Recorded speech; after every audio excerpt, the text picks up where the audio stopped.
Welcome to the Learning Pines YouTube. We hope this video helps. In this video, I will show how to make a delicious meringue roll. First, you'll need to separate 4 large egg whites, making sure no yolk gets into the whites. This is crucial for proper whipping. Next, whip these egg whites until they form soft peaks.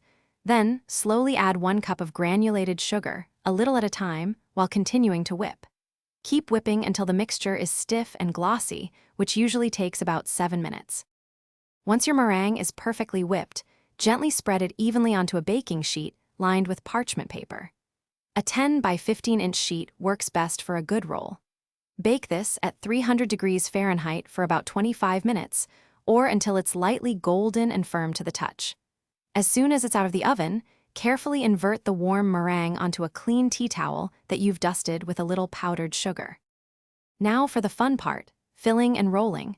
Gently peel off the parchment paper from the back of your baked meringue. Be patient here to avoid tearing. Next, spread your chosen filling evenly across the surface.